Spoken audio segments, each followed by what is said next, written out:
ஐயா. வணக்கம். கத்தரிச்சி பற்றி அதில் இருக்கிற தோட்டமண்ட கஷ்டங்களும் இருக்குது, நஷ்டமும் இருக்குது. கத்தரிச்சி நீங்கள் இப்போ இந்த தோட்டங்களில் செய்கிறீங்க, இது என்ன மாதிரியான நிலப்பரப்பு, என்ன மாதிரி ஆரம்பத்தில் பயிர், அதுகளை பற்றி விளக்கமாக தோட்டம் செய்கிறார்கள். முதல் உழவனும் குத்தவனும் கண்டவனும் பிறகு பயிர்களை உற்பத்தி ஆக்கணும், மருந்துகள் அடிக்கணும், உரங்கள் போடணும், பயிர்கள் அதுக்கு தகுந்த பச்சடிகள் போட்டு தான் அந்த குறை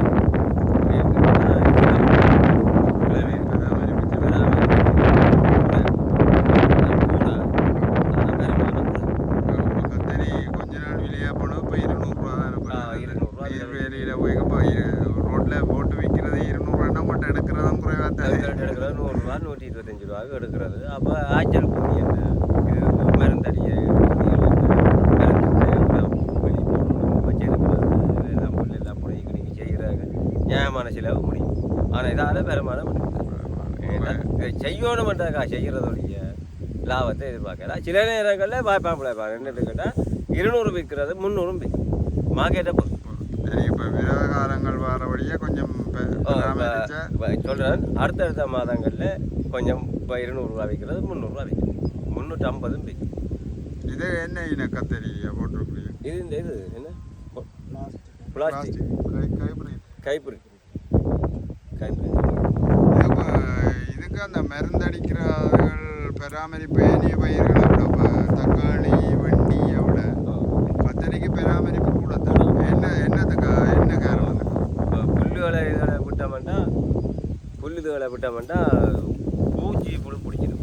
பூச்சி இப்போ மருந்தடியாக விட்டோம்னா இந்த புழுகளை உறுத்தி கொட்டி அடிக்கடி கிழமை நாங்கள் இப்போ தண்ணி விடுற மாதிரி கிழமை ஒன்றை விட்ட ஒரு கிழமைக்கு மேலே தண்ணி விடுவோம்.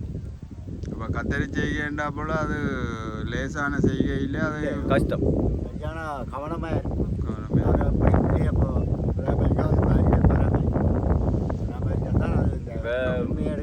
மரவள்ளியும் வெங்காயமும் சுவம் சொல்ல போனால் வெங்காயம் 60 நாள் பயிர், மரவள்ளி 6 மாதம். அதுக்கு பராமரிப்பு கண்ணுங்க இருக்க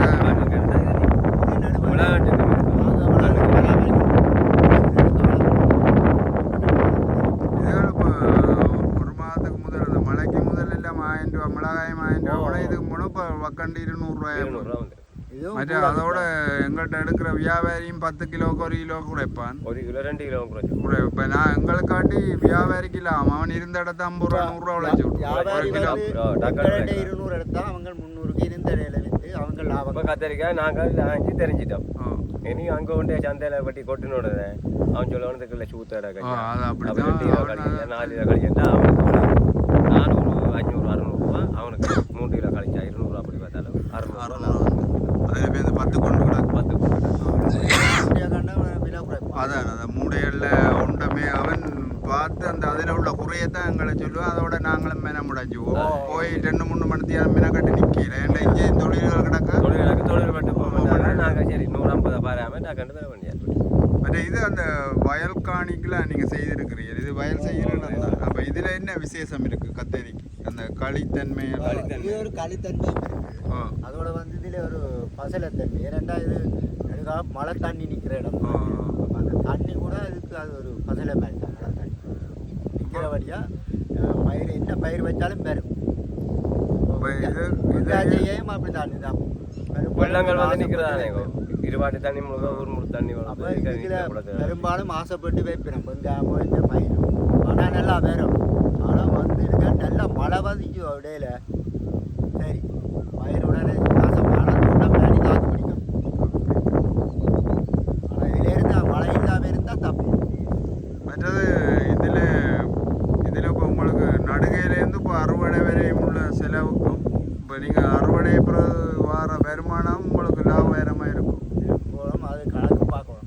கணக்கு பார்த்து செய்யணும் தோட்ட தொழில். இப்போ செய்வோம் இது ஒரு காலையில் கணக்கு பார்த்தா தான் தெரியும். சரி மருந்து கிலோவல் இந்த டபுள் ட்ரிபிள் கணக்கு செய்யலாம்.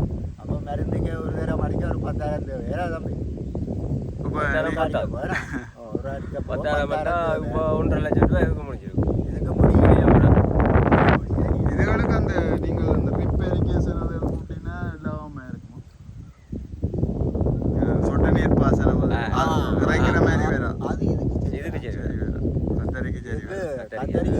இப்போ 6 நாள் நட்டு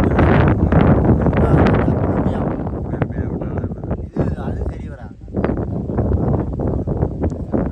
இப்போ புதுசாக ஈடுபடுற விவசாயிகளுக்கு அந்த விவசாயிகள் எல்லாம் மக்கள பக்கங்களில் விவசாயம் செய்கிறபடியெல்லாம் பொம்பளையெல்லாம் விரும்புகள் எல்லாம் வெளிநாட்டுக்கு வெளிநாட்டுல அவன் உழைக்க இல்லை அதான் விவசாய தொழிலுக்கு பெண் இல்லைன்னு தான் சொல்கிறாங்க. அதால் இப்போ எங்களை கொம்மாந்தரைக்கும் இங்கே வடியல் கனடாவுக்கு போட்டாங்க. இப்போ நீங்கள் புதுசாக ஈடுபடுற விவசாய இளைஞர்களுக்கு என்ன சொல்ல வரீங்க? விவசாயத்தை செய்யலாமா இல்லை நாங்கள் சாப்பிட்றதுக்கு வெளிநாடு போய் ஒன்றும் செய்யலாங்க, விவசாயத்தை செய்யலாம். ஒரு மாதிரி எங்கட ஊரில் ஏதோ ஒன்று செய்யலாம். எங்கட தொழில் செய்கிறது லாபம். ஏதோ எங்களுக்கு எப்படி முளைச்சு கொள்ளலாம். வெளிநாட்டில் நாங்கள் போனால் இனம் வேலை இல்லாட்டி ஒன்றும் செய்யலாம். அங்கே கார்பரேட் திருப்பி விட்டுருவாங்க. 40-50 லட்சம் காட்டி விட்டு ஓடிய வர ஏழாவது என்ன செய்யணும்? மெனந்து குடிக்கிற கட்டம் வந்து ஏழாவது செய்யலாம். எல்லாரும் காட்டிலாம் தானே.